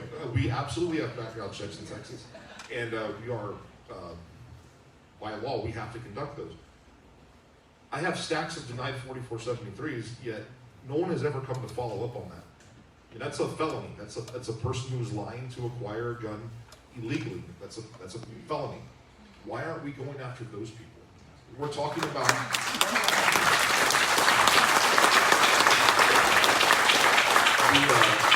the shooter in Odessa failed a background check in 2014. It's very hard to commit a mass shooting from a penitentiary. He should have been in prison. We're talking about red flag laws. Well, me calling and saying, hey, my uncle's got too many guns, that's a very bad reason to go knock on someone's door, right? But falsifying a government document to illegally acquire a gun, that's a pretty good reason to go knock on somebody's door. So my question is, at the city level, can you guys request possible state or federal funding to be able to pursue the people here in town that are trying to illegally buy a gun? We know we have data to show that those people have a higher propensity to go on and commit some sort of gun crime. Mike, that's a lot to unpack. Let's ask him. Let's ask him. I think, do the people from your side, I mean, do the moms demand action? How do you feel about that? Is that something we can agree on, that those people shouldn't have guns?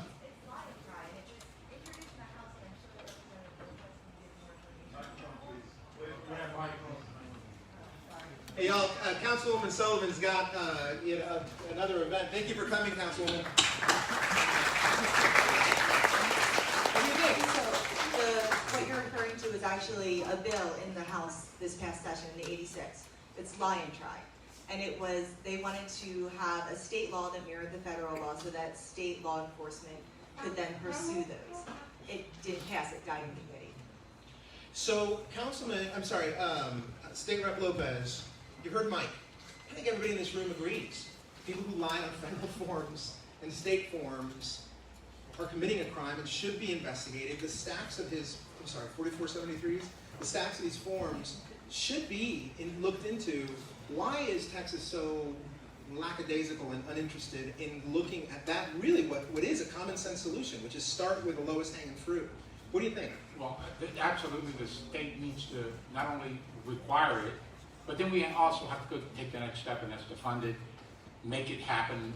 The unfunded mandate prescription that is typically the case is in play here. We've got laws that don't get funded, that don't get resourced, and therefore they don't get enforced. It's that simple. So that's why I said earlier on in my comments, what the state needed to do, in my opinion, in my humble opinion, along with 50 of my colleagues, was we needed to call a special session so we could enact those things, so we can spend money. When we're not in those 4 months, we don't pass laws. In those 4 months, we pass laws. We review them, we go through this incredible process by which all that gets debated, then we pass them, and then we're done. Then we come back home for a year and a half, and we do this. And by the way, somebody said, I'd hate to be an elected official. This is why I'm an elected official, because I want to have this level of dialogue. I mean, I think all of us should have that attitude, and we can come to a conclusion, but we're going to have to kind of compromise a little bit. And I think one of the compromises is what you're talking about here, is having those kinds of regulations, and then the state needs to fund them. So there's two go back ladies. to session, and we can fund them. The money's there. There's two ladies I want to talk to right now. One of them has her hand up here, lady with the white shirt, and then we're going to get that question from the lady in the red hair right here. That's right, man. You're the one with the red hair. Go ahead, ma'am.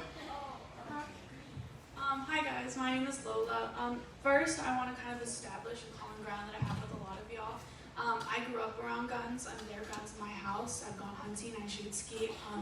I understand that a lot of y'all understand the responsibility that it takes to have a gun, and most of y'all use it responsibly. And I can completely agree and understand your points of view when you're talking about wanting to keep your guns, things like that. What I want to really address right now in my time to speak is the negative stigma that not only at this town hall I've been hearing, but multiple other about the youth of this city, and not even just this city, but this America.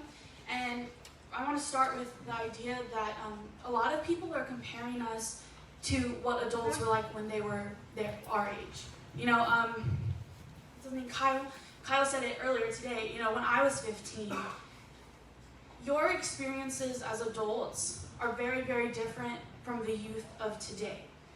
Some of y'all grew up when segregation was still a thing.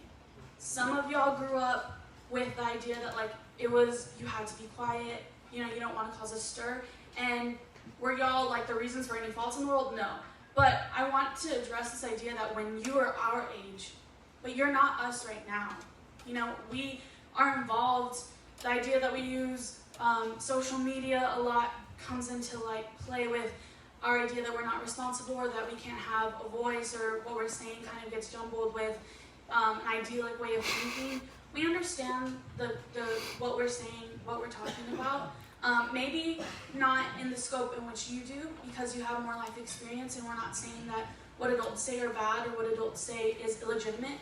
We completely understand, but I just want to address this idea that because we are younger, we have not a reliable voice. Okay. And then there was also one more thing.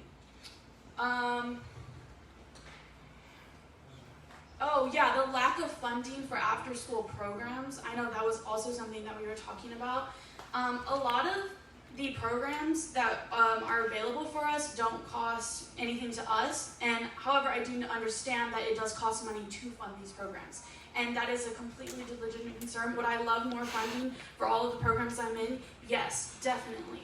But for all public school kids, for kids in general, there are tons of organizations available for us to be a part of. There are tons of teachers who let us know. It's not just my school by itself, so I just want to say that the thing about outside organizations and us not being able to be involved, and this is causing shootings and this is causing all of these things, from my point of view, from my school, from the youth of today, that's not necessarily the case. And all I ask is that whether you don't agree with what I'm saying, or you have a different point of view or a different way of life or how you grew up, that kind of just take what we were saying to some kind of degree. And if you have anything to say to us or to me, I'm totally open to hearing your ideas. I just ask that you kind of respect us. Thank you, Lila. Thank you. Now, I got a question from somebody else I think has a... Ma'am, what's your name? Actually, I think it's been my experience that the judicial system is impotent. And something that we could actually do is to enforce the laws that we do. It's been my experience. My husband was murdered 4 years ago. Has not yet been executed. My brother they turned on my brother and shot my brother 3 times. So the mental issue in Texas is that you can take the insanity plea. We are one of 3 states that still has that. If they take the insanity plea, they will not be tried. My husband's murderer will never be tried. We have to enforce the consequences for people's actions and enforce the law. I sit through hearings and hearings where people say, they go through the court system and they say, will you take your medication? I'll take my medication. They come back the next month and they're there. So they have to enforce, the judicial system has to enforce and the law. People that our laws have to be enforced. Got it. And I don't think there's anybody in this room who disagrees. And that's an excellent point, because we haven't talked about the judicial system. Sir, you have a question? More of a comment. Okay. So this whole conversation around setting public policy and ideas for policy, I think as elected officials, I think the politicians have a responsibility to not mislead or misdirect the dialogue that's coming out. Some of the slides that you put up there. You didn't like them? Not that I didn't like them. I was indifferent, but they were said to mislead the group. They were. And they were. They absolutely were. And I think you've heard some examples of some of the statistics around suicides and the murders. Those weren't murders; those were homicides, right? That was a selected word, a carefully selected word. How many of those homicides were justifiable?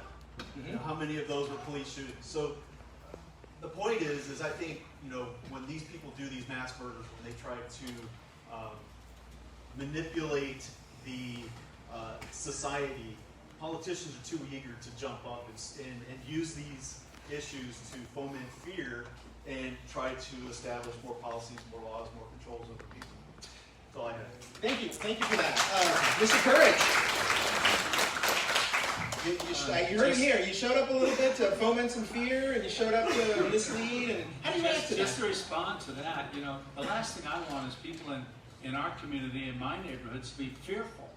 And I recognize that there's a value for people who own guns, who own weapons, who want to protect themselves, who want to protect their family, and want to protect their community.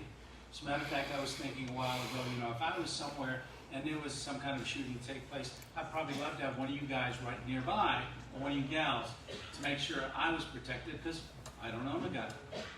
What we're looking at is those things that are falling through the cracks, that are allowing the useless, senseless deaths of people.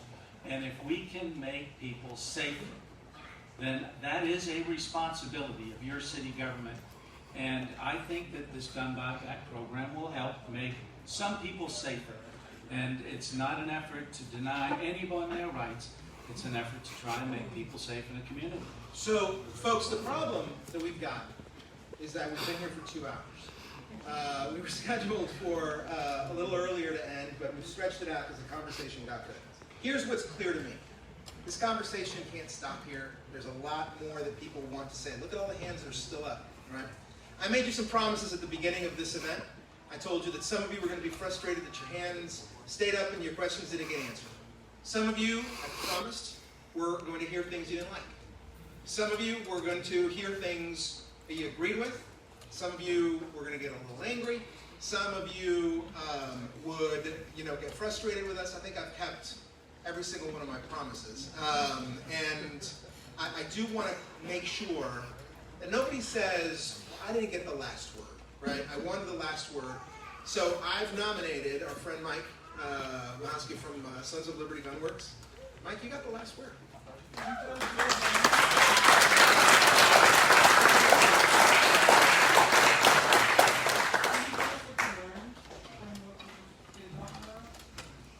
What's that, Joe? I was asking if you could tell us what you got out of this, because we didn't talk about, policies that you have to focus on. The reason why I'm here today, I think the reason why a lot of these people are here today is to keep the conversation honest. Whenever data is being presented, like he brought up, it needs to be presented in context. It needs to be honest. And policy needs to be data driven. You're very adamant about this gun buyback program, but the chief of police is explicitly not interested in doing it. And the news that I read today quoted you as basically saying he's going to have to do whatever you tell him as a city employee, right? You make the policy. As you can see, that's not a very popular idea here. Okay, and I don't know how you guys feel about the gun buyback thing, but they're wildly unsuccessful. And what's concerning is that despite what you're hearing here, despite what your own experts, the chief of police has told you, you disregard all of that. Y'all are making decisions what feels like in an echo chamber. Okay? And you're disregarding all of this to just plow on ahead with something that you know will not work. No, that's not true. Okay, well,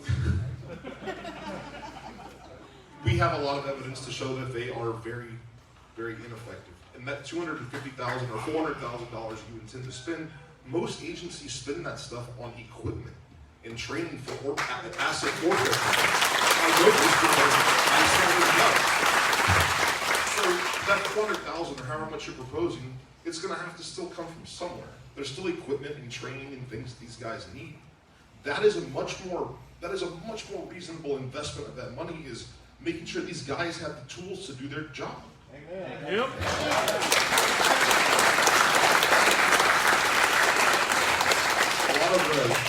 A lot of the worst decisions that this country has ever made have come at the call of do something, right?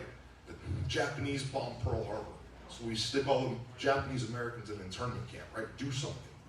Terrorists attacked us on 9/11, so we invade Iraq, okay? Or we pass the Patriot Act. Do something. Well, it's your responsibility to maybe not do something. Okay? To actually see and realize that these policies have consequences. Mike, thank you for that. I'll tell you, he asked me, what did I learn? And I'll tell you what I learned. I think it's a fair question, and I'm gonna ask the. I have one last. Oh yeah, sure. One last point. I thought you were done. Sorry. One of your council members recently said, I think it was Shirley from District 5, that the Second Amendment is a myth, and that it was put in place to commit genocide, that it's racist, and that it's for white people to oppress. I never heard that. So, is that the position of just her, or is that the share on the council that the Second Amendment is a myth? So listen, it's a place for genocide. Here's what I've learned is that each one of us speaks for ourselves. And so, Boogaloo. Gentlemen, can you guys tell me? Do any of you think that the the Second Amendment is inapplicable or violable or doesn't exist or shouldn't be enforced? No. I served in the military. I defended the Constitution. I wore a badge and I carried a gun and I defended people. And I still think that the Second Amendment is worth dying for. And that's the way I'm going to treat what I'm trying to do right now. All right, Mr. Lopez, what do you think about the Second Amendment? So I feel the same way. I won't repeat it for sake of time tonight, but I feel the same way. All right, guys, I got this fella whispering in my ear. It's time for everybody to get out of this room because we only had it for a summer. So here's the thing. How many of you thought this was a valuable evening spent just talking to each other? Proud of you, San Antonio. Thank you for participating. Thanks for coming. Thanks for having a difficult conversation with your neighbors. Stay connected. Make sure to thank every police officer.